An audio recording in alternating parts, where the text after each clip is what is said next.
Top message du Top chrétien. Victoire sur la tentation. Introduction. J'aimerais m'entretenir avec vous d'un sujet brûlant, la tentation. Chaque humain, chrétien ou non, devra faire face à la tentation de commettre le mal. La tentation est de partout, nous ne pouvons pas l'ignorer. Que votre faiblesse s'appelle argent, sexualité, pouvoir, luxure, fainéantise, il y en a pour tous les goûts. Tout est prêt pour vous amener à la convoitise afin de vous amorcer comme de la vulgaire friture. Il y a tout juste 80 ans de cela, si un homme voulait se procurer des images sensuelles, il devait quitter sa campagne, aller dans une ville au fin fond d'une ruelle sombre pour acheter sous le manteau une photo d'une jeune fille nue. Aujourd'hui vous allumez votre télévision et vous avez pour la publicité d'un simple yaourt une femme dévêtue. Je crois qu'il n'y a jamais eu de génération aussi tentée que la nôtre. Nous sommes constamment harcelés par les affiches publicitaires, Internet, la télévision, la mode. Bien sûr, la tentation n'est pas d'aujourd'hui, mais elle va grandissant. Quelle est la définition de la Bible concernant la tentation? Réponse. C'est une incitation à pécher. Quelles sont ses sources? Satan, Matthieu 4, 3, Le Monde, 1 Jean 2, 15, 17, et notre propre chair, Jacques 1, 14. Si la tentation fait rage autour de nous, Dieu a prévu le moyen pour que nous puissions en sortir victorieux. 1 Corinthiens 10, 13. Dieu, qui est fidèle, ne permettra pas que vous soyez tentés au-delà de vos forces, mais avec la tentation, il préparera aussi le moyen d'en sortir, afin que vous puissiez la supporter. Cela fait 10 ans maintenant que j'ai donné ma vie au Seigneur. Durant ces 10 ans, j'ai vu des chrétiens abandonner et chuter moralement, mais par la grâce de Dieu, j'ai également vu des chrétiens rester debout et être victorieux malgré les luttes et les combats. Que votre cœur puisse brûler de désir pour être des chrétiens victorieux. Maintenant posons-nous cette question. Comment être victorieux sur la tentation? Il n'y a qu'une seule réponse, la parole et la prière. Vous pouvez vous dire qu'il y a deux réponses, premièrement la parole et deuxièmement la prière. Eh bien c'est faux, car la parole et la prière ne font qu'un. Lisez la Bible sans prier et vous succomberez à la tentation par manque de puissance, priez sans lire la Bible et vous tomberez par manque de jugement. Étudiez la Bible et priez et vous aurez le jugement et la puissance nécessaires pour combattre la tentation. La parole. La Bible nous rapporte l'histoire de Jésus dans le désert lorsqu'il fut tenté. Lisons ensemble dans l'évangile de Matthieu au chapitre 4. 1. Alors Jésus fut emmené par l'Esprit dans le désert, pour être tenté par le diable. 2. Après avoir jeûné 40 jours et 40 nuits, il eut faim. 3. Le tentateur, s'étant approché, lui dit, Si tu es fils de Dieu, ordonne que ces pierres deviennent des pains. 4. Jésus répondit, Il est écrit, L'homme ne vivra pas de pain seulement, mais de toute parole qui sort de la bouche de Dieu. La tentation fait partie de notre vie. L'épreuve permet de tester la qualité d'une chose ou d'une personne, l'or est éprouvé par le feu. Face à la tentation, nous savons qui nous sommes. Quand nous regardons à la première tentation avec un regard purement humain, nous ne voyons pas le mal. Satan reconnaît que Jésus est le Fils de Dieu, il dit à Jésus, Change cette pierre en pain afin que tu puisses manger. Pourtant derrière cela, Satan veut faire pécher Jésus dans un domaine précis. Le danger de cette tentation c'est qu'elle invite Jésus à agir indépendamment de la volonté de Dieu. Nous devons être vigilants dans ce genre de tentation, car nous ne devons pas penser à nous-mêmes sans regarder à la parole et la volonté de Dieu. Un des exemples bibliques le plus poignant est le péché de Saül. En faisant une offrande à Dieu, il s'est attiré le rejet de Dieu. Pourquoi? La réponse est qu'il a agi indépendamment de la volonté divine, 1 Samuel 13, 9, 15. Parfois Satan va venir nous tenter dans des domaines qui nous semblent légitimes, mais derrière cela, son but est de nous éloigner du plan de Dieu pour nous. Soyons vigilants à ce genre de tentation, car c'est une des plus subtiles. Il y a quelque temps de cela, avant de me trouver parmi vous, un pasteur m'a demandé pour m'occuper de la jeunesse de son église. C'est une des plus grandes jeunesses de la francophonie occidentale, environ 200 jeunes adultes. De plus, j'apprécie le pasteur de cette église. Pourtant je n'avais pas la paix en moi. Plus tard on m'a proposé de venir à Bonn. J'ai su que ma place était à Bonn, même si la ville est petite et l'église aussi. Je savais que le plan de Dieu pour moi était d'être ici. Comprenez ceci, j'aurais pu accepter la première proposition et ceux qui m'auraient regardé avec des yeux humains n'auraient rien vu de mal. J'aurais exercé mon pastorat, c'est-à-dire visiter les âmes et prêcher la parole. Quel est le péché? Le péché n'est pas dans l'action du pastorat, mais dans le fait que j'aurais agi indépendamment de la volonté de Dieu pour moi. Ne tombons pas dans cette tentation subtile. Sachons faire la volonté de Dieu. Quand une chose se présente à nous, posons-nous toujours cette question. En faisant cela, est-ce que je vais être dans la volonté de Dieu ou est-ce que je vais agir indépendamment de la volonté de Dieu pour moi? 5. Le diable le transporta dans la ville sainte, le plaça sur le haut du temple. 6. Et lui dit, si tu es fils de Dieu, jette-toi en bas, car il est écrit, il donnera des ordres à ses anges à ton sujet, et ils te porteront sur les mains, de peur que ton pied ne heurte contre une pierre. 7. Jésus lui dit, il est aussi écrit, tu ne tenteras point le Seigneur, ton Dieu. Cette deuxième tentation est bien différente des deux autres. Effectivement, cette tentation a pour but de tenter Jésus à tenter Dieu. Vous est-il arrivé de tenter Dieu? Dernièrement, je parlais avec un homme qui m'avouait avoir été en colère contre Dieu. Cela s'est produit quand il a annoncé à sa famille que sa tante allait guérir. Ce qu'il a dit ne lui a pas été dicté par Dieu, mais pour lui s'était manifesté la foi. Il croyait qu'en faisant cela Dieu allait honorer sa prise de position. Quelques jours plus tard sa tante mourut. Il fut alors en colère contre Dieu jusqu'à ce que Dieu le raisonne. Il ne comprenait pas pourquoi Dieu n'avait pas honoré sa foi. Parfois des personnes nous disent des paroles de Dieu et nous prenons la direction indiquée à 100% sans prendre le temps de méditer dans la prière et la parole ce qui nous a été annoncé. Les paroles de Dieu, paroles de connaissance, prophéties, doivent être des éclaircissements et des confirmations de ce qui est déjà dans notre cœur. Bien souvent nous lisons des versets et nous nous jetons dans le vide. Puis lorsque nous nous trouvons au fond du ravin, nous levons notre poing contre Dieu.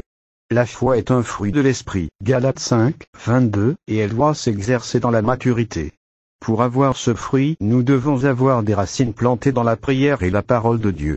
Maintenant comprenons ceci. Parfois Dieu nous demandera de faire un pas de foi dans le vide, mais c'est Dieu qui nous le demande.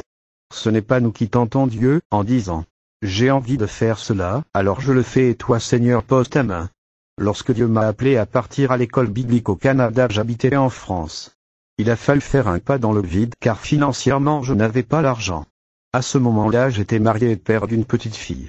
L'école était dans mon cœur, mais j'avais le doute de savoir si c'était mon désir ou celui de Dieu. C'est pourquoi avec mon épouse nous avons jeûné et prié. Après ce temps, j'ai pris la Bible et j'ai fait une chose que je ne fais jamais habituellement. En effet, j'ai une lecture de la Bible suivie, je ne suis pas un chrétien qui lit sa Bible comme si c'était un self-service. Pourtant ce jour-là, j'ai ouvert ma Bible en faisant cette prière. Seigneur, mes yeux vont se poser sur un verset, qu'il soit pour moi ta réponse à ma prière. Si tu veux que nous partions, dis-le-moi, si tu ne veux pas, dis-le-moi également. Je suis tombé sur le passage de Matthieu 2, 20. Lève-toi, prends le petit enfant et sa mère et pars. 3 mois après j'étais au Canada et Dieu avait sa main posée sur nous. La vie chrétienne nous amènera inexorablement à sortir de notre zone de confort, mais cela doit être un appel de Dieu et non un délire personnel où nous tentons Dieu. Se placer volontairement dans une situation dangereuse n'est pas un signe de foi, mais une provocation envers Dieu. 8. Le diable le transporta encore sur une montagne très élevée, lui montra tous les royaumes du monde et leur gloire. 9. Et lui dit, je te donnerai toutes ces choses, si tu te prosternes et m'adores. 10. Jésus lui dit, retire-toi, Satan. Car il est écrit, tu adoreras le Seigneur, ton Dieu, et tu le serviras lui seul. Dans le chapitre 1, 32, 33 de Luc il est dit, il sera grand et sera appelé fils du Très-Haut, et le Seigneur Dieu lui donnera le trône de David, son père. Il régnera sur la maison de Jacob éternellement, et son règne n'aura point de fin. Dieu le Père avait déjà promis le trône à Jésus. La volonté de Dieu était de conduire le Fils au trône par le chemin de la croix. Le diable propose à Jésus de l'obtenir sans la croix. Quelle grande tentation que celle-ci, réussir sans le chemin de la croix. Cette tentation a fait tomber un grand nombre de chrétiens. Nous voulons les réalisations des promesses de Dieu dans notre vie sans porter notre croix. Nous voulons l'accomplissement sans le processus. Quand nous lisons les versets 6 et 7, nous avons également un éclaircissement et une compréhension du problème maléfique dans le domaine des affaires mondiales. Combien se sont prosternés devant Satan pour avoir le succès? Cependant tout individu doit comprendre que le gouvernement suprême appartient à Dieu et non à Satan. La réussite de ceux qui se prosternent devant Satan n'est que passagère. Satan nous attire par les choses matérielles et temporelles, mais Dieu nous attire par les trésors du ciel. En réalisant cela, nous pouvons nous poser certaines questions. Quelle est la place du compromis dans les buts de ma vie? Les choses de ce monde sont-elles plus importantes que les trésors du ciel et le royaume de Dieu? Maintenant que nous avons étudié ces 3 tentations, posons-nous une question. De quelle manière Jésus a répondu à Satan? Réponse en se servant de la parole. Jésus se servait de l'arme de la parole pour contrecarrer les plans du diable. Plusieurs tombent dans le péché par ignorance. De plus en plus, nous sommes dans une société où les gens mélangent le bien et le mal. Lorsqu'ils viennent à Dieu, ils n'ont plus de repères, le bien étant appelé mal et le mal étant appelé bien. Connaître l'Écriture est une clé pour la victoire sur les tentations.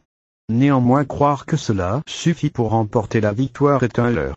Pour remporter la victoire sur la tentation, nous devons connaître la parole, mais également recevoir de Dieu la force nécessaire pour ne pas y succomber. La prière. Plus haut, j'ai posé une question. De quelle manière Jésus a répondu à Satan?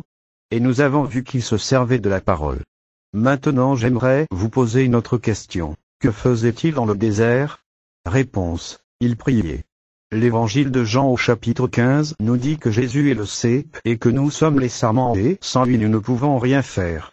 De la même manière que le sarment trouve sa force dans le cep qu'il alimente par sa sève nourricière, nous trouvons notre force en Jésus à travers la prière. Plusieurs chrétiens tombent dans des tentations grossières alors qu'ils connaissent la parole. Pourquoi? Parce qu'ils n'ont pas la force d'y résister. Ils sont vides, sans vie spirituelle. Croire que nous pouvons combattre Satan juste en proclamant des versets bibliques est faux. Nous devons prier afin que la parole devienne vivante en nous. Alors nous pourrons proclamer les versets bibliques avec puissance et gagner la victoire. Matthieu 26, 41. Veillez et priez, afin que vous ne tombiez pas dans la tentation. L'esprit est bien disposé, mais la chair est faible. Jésus invite les disciples qui désirent le suivre à veiller et prier afin de ne pas succomber à la tentation. Jésus le dit d'une manière claire et précise, la chair est faible. Alors prions. Les disciples, en voyant toutes les difficultés qui les entouraient comme l'opposition, les malades, les pauvres, les démoniaques, ont dit, Seigneur, enseigne-nous à prier. Voici ce que le Seigneur va leur enseigner dans la prière du Notre Père. Matthieu 6, 9. Voici donc comment vous devez prier, Notre Père qui est aux cieux.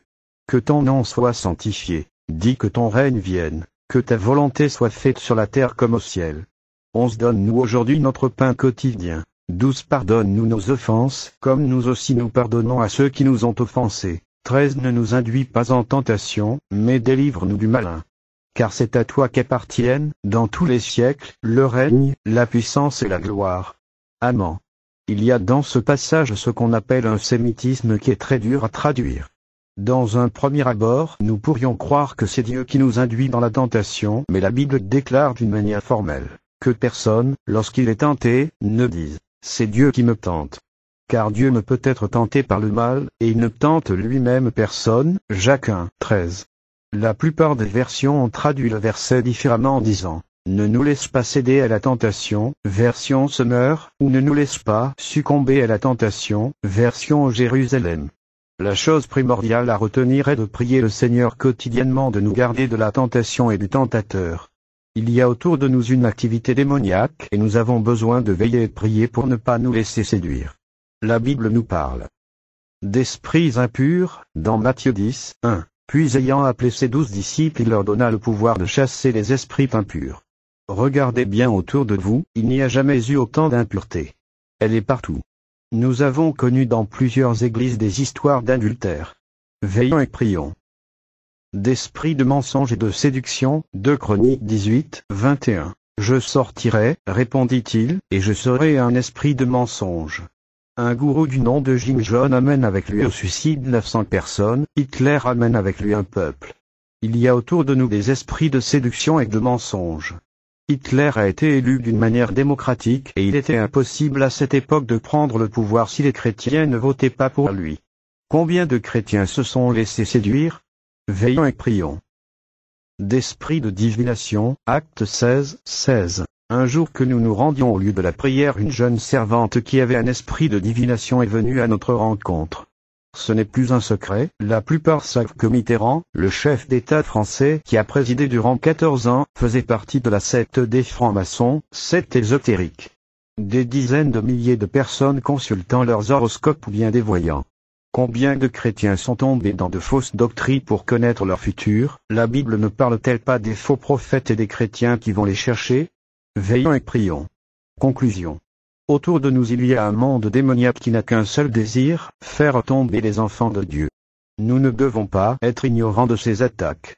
Dans la prière et l'étude de la Bible, nous devons chercher le bon jugement et la puissance nécessaires pour remporter la victoire sur la tentation.